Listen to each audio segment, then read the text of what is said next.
Hello, my lovely people. Welcome back to Procrastinate with Books. Today, I'm going to share two major updates: the Spooktober Book Bingo progress that have been made so far, as well as all the books that I actually read in the Spooktober month, which is also October.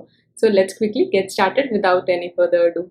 So for the first prompt that I had a cat on the cover, I actually got to read two books and both of them were my favorite, so I couldn't decide which one to put in here, so I'm sharing both of them. The first one was the Kamogawa Food Detectives. It's about an old cafe which also acts as a food detective agency where they serve really delicious Japanese food, and they go through the memories of people where they have certain nostalgic memories around certain food, and they just can't recall how to create that recipe once again, and they want to relive the experience, and that's why they head off to this detective agency who does a fine little job of actually finding everything out. Now, though there was a cat on the cover, the story did not have a lot of cat elements, and that's why I decided to read the next book too. Cats of the Silver Crescent is a magical element book where there are a lot of cats, and in this particular case, the cats really have a major role to play in the story. The story here is about a young teenage girl who has to stay with a distant aunt for some time because her mother would be out traveling for work purposes, and there she discovers there are a lot of cats who are dressed up and can walk like humans, and they even have talking abilities and several other magical abilities too, and they want her help to help them do certain tasks on a day-to-day basis, but also conclude a magical spell that's done yearly on them. But the magic always comes with a price, and whether this young girl is ready to pay that price for the cat's benefit or not, you'll have to check out by reading the book ahead. For my next prompt, which in the title, I read this particular one, and this one was a manga, so obviously it was a quite quick read and easy to cover for me. The story here was around these two people who are mentioned on the covers, and they basically go around creating different dishes, and then there are recipes, procedures, and a bit of pinch of magic that is added to it with some secret magical pots and everything, and few other additional characters. But the whole story is basically revolving on a day-to-day activity of creating certain projects, then feeding the people they are living around, and that's where the whole story just went through. There wasn't much going on. It wasn't a very high stake kind of a book, but it was a easy sleepy read for me personally because I read this and I fell asleep, and the story was fine some, but I'm not really sure if I should be recommending this. For the next prompt, A Crow or Raven on the cover, I decided to read Compass on Vinland, which was an ARC copy sent to me. So thank you so much for sending that. And the book, in fact, was really wonderful. It's a middle grade fantasy adventure book. And rather than blurbing out the story in this case, I'll just give you the vibes so that you can make out a call for yourself without getting too much into the detail of the story, whether this is one for you or not. It has magical creatures, magical elements, magical pairs of shoes, so a lot of magic, then the three trio of youngsters going on a particular adventure to actually accomplish a task that's defended on them, and they have to really complete it and save out the world kind of a setup. So if you are really up for that, you must give this a try. The next prompt was the ancient myths, for which I thought I would be reading one or other mythology because I usually keep reading. Sadly, I couldn't come across any mythology book that actually interested me, so this prompt is blank and I couldn't cover this one up, which is basically a proof that it's okay to be imperfect. I could not cover all the prompts in the October Big Bingo, but I did give my best and tried and have fun. That's all, not force reading anything that you couldn't find along with. So, if you have also not been able to complete certain prompts, you can say that in the comment as well this time. The next prompt, to reread a book, I decided to pick The House in the Cerulean Sea, which I read 2 years back from now, and I really wanted to relive the whole whimsical experience that this book provides. The story here is about an orphanage situated on an island that is safeguarded by various creatures, and the people living in this orphanage are very peculiar. Reminds me of Miss Pregnance's Home for Peculiar Children, the movie and the book both. So there are peculiar children living in this orphanage, and they simply are coexisting pretty well without the interference of the outside world. But when the magical society decides to investigate which magical homes and orphanages are best for people of such kind, they send a person to invigilate and investigate how things are running over there.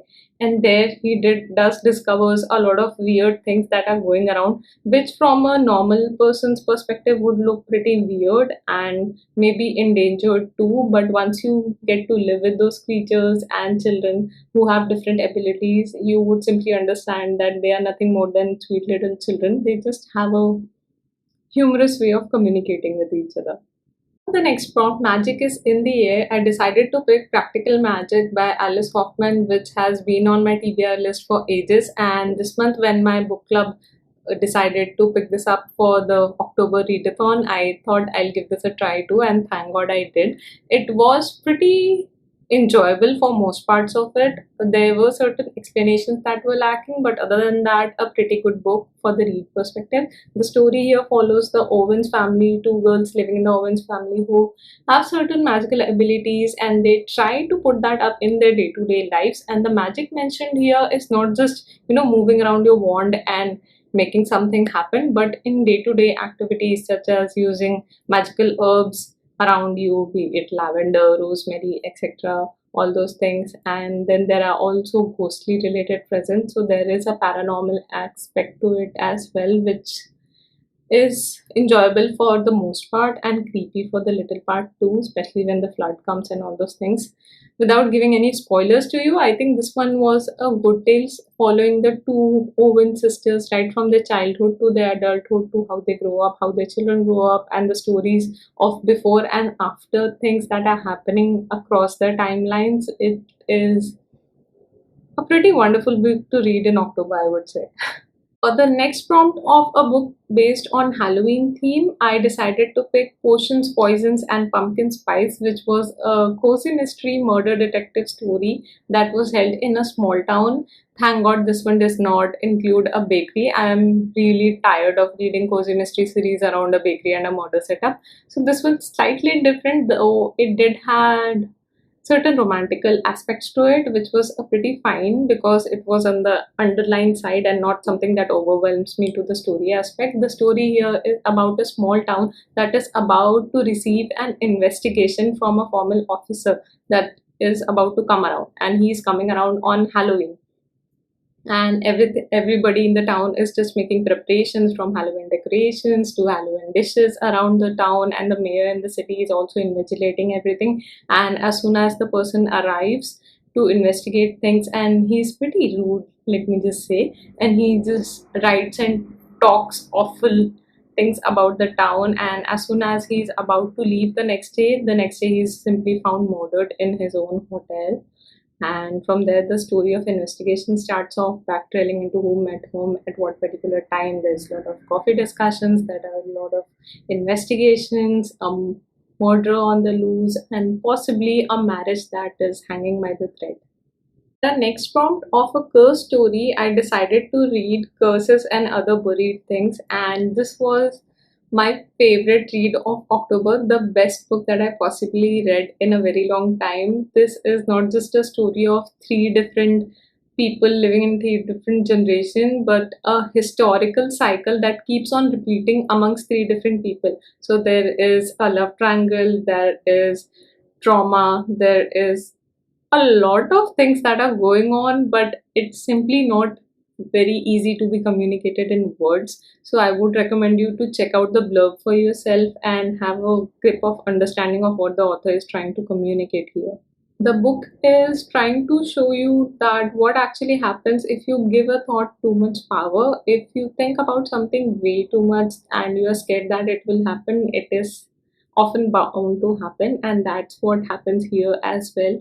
The overall ambience build up in this book makes it perfect for the spooky season, especially considering the swarms, the night creatures, the strange dreams and nightmares that the protagonist is having, along with the other curses that have befallen upon their family, and the mental illness story, and so many other parts that are discussed in hindsight. I think they are really great and would be considered the best possible book for this year too.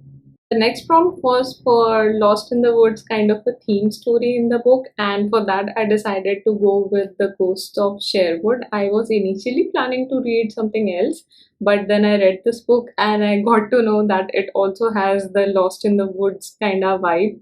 where the children are basically going into the woods and then XYZ things happen and they are trying to make their way back home. I think picking this book up and matching it with the prompt in here in the Spooktober Book Bingo was a pretty big coincidence that happened. I thought I'll be missing this one too, but lucky for me, this one just happened to cover up. This is actually a pretty short story around the Robin Hood theme, where people are living in a distant village and their leader has done a lot of things for them, but he also had to sadly owe his fealty to the new king that is upcoming, and he is supporting him with a lot of grievances. And the king and his other share people who have certain grievances against him as well, and they're trying to harm him and his family and bring them back down, and that's where the story is residing.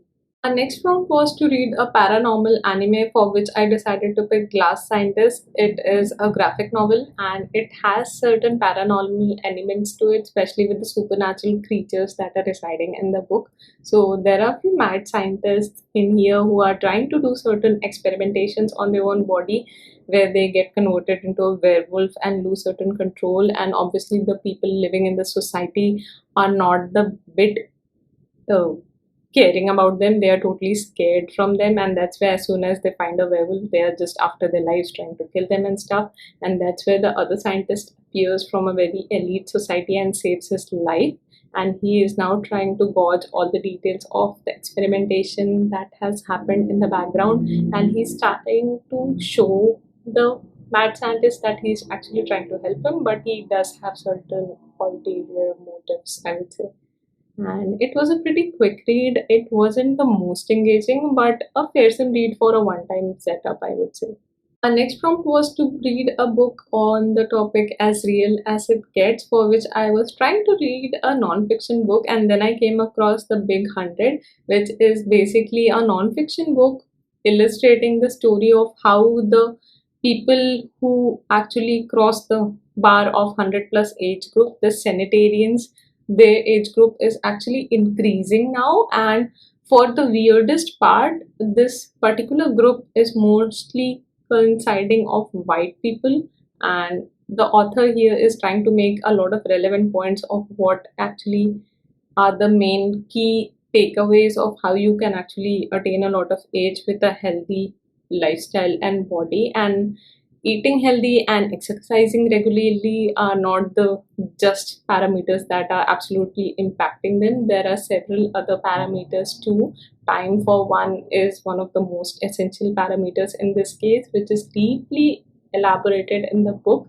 If you want, I can do a full-fledged video with all the spoilers, alerts, as well as all the points that the book is trying to make in here. It was pretty interesting to watch and also a bit eye-opening too.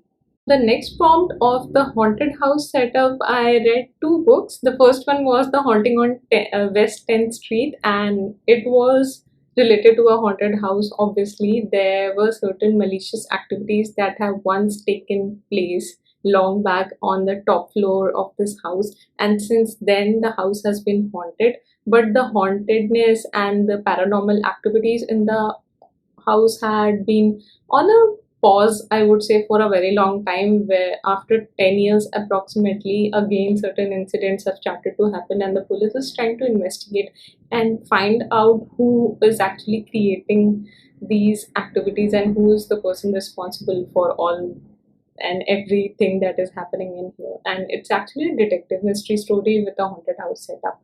So it was fine, but yeah, it was just fine, not wow. And that's where I decided to read the next book, which was The Starling House. And The Starling House is obviously one of the most anticipated books of this year, and it had so much to be shared with you guys. So let me just go point by point, otherwise, I would simply be blabbering on about this book.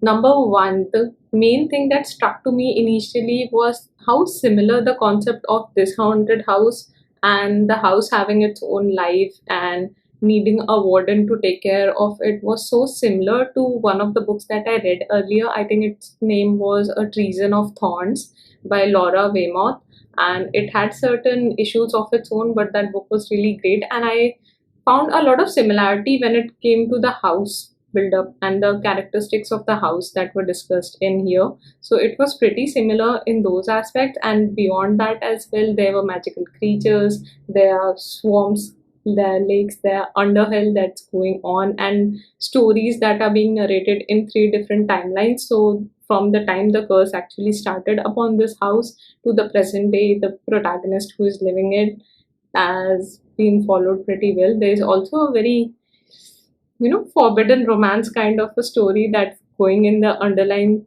presence of it, which was all right, but I did not could possibly, pinpoint the instance where this love story actually initiated. They just saw each other and fell for it, which was a little flabbergasting for the very least to be believed. Otherwise, the whole story was pretty wonderful, apart from that romance part of it.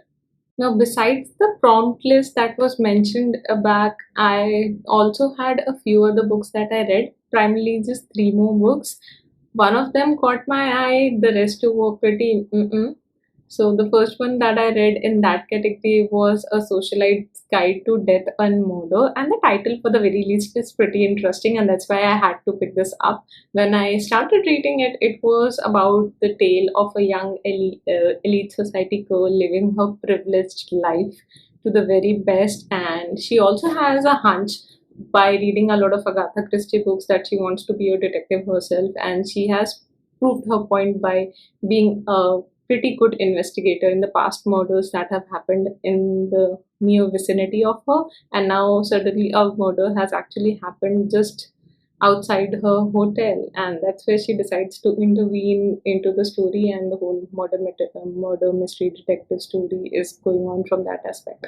Another book that I came across to read was Alberges, which was an interesting story. And this book actually reminded me of the Disney song A Whole New World, because this is an entirely new world. It's kind of a dystopian sci fi story following a young boy who has taken upon himself to face all the consequences that life has to offer about the actions that he and his younger sister has taken. There are definitely found family vibes that are in there, and he's basically trying to get her sister out of the grasp of this evil resident society in which they're currently living in. The earth is now almost destroyed, with only certain areas that are still able to cohabitate humans at the present state. The rest has turned into a hot, dry sand desert kind of a place with very weird creatures roaming around, and that's why humans really have to safeguard themselves beautifully. But certain people within that place are trying to, overpower rest of the humans that are there and bring a form of tyranny in there. And this young little boy is all that you would be hoping for the emerging hero aspect. Many themes that have been mentioned into this book are actually pretty similar to what we are currently facing in the earth, from the point of social injustice, prejudices about the wronged ones, and even a hope for a better future is everything that coincides pretty well with the actual reality. The next book that I read was Hilary Mantel's memoir. Now, to be honest, I haven't read a single book written by this author, but I've heard a lot about the author, and that's why I thought maybe, why not give the author a try instead, and that's why I decided to pick this one up.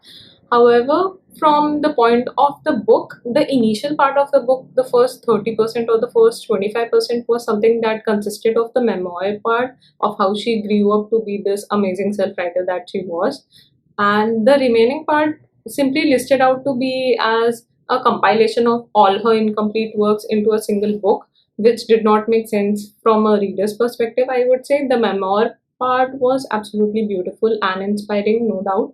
But the incomplete work was like you are reading about a certain topic and then abruptly it ends, and just after that, another emergent topic on some very significant topic such as social issues or something would start right up there, and you would find it difficult to make up your mind to read it ahead. And that's the challenge that I faced in this book. The Hunting Moon, which was the last book that I read in October, is the second part, which follows the after story of The Luminaries by Susan Dennard.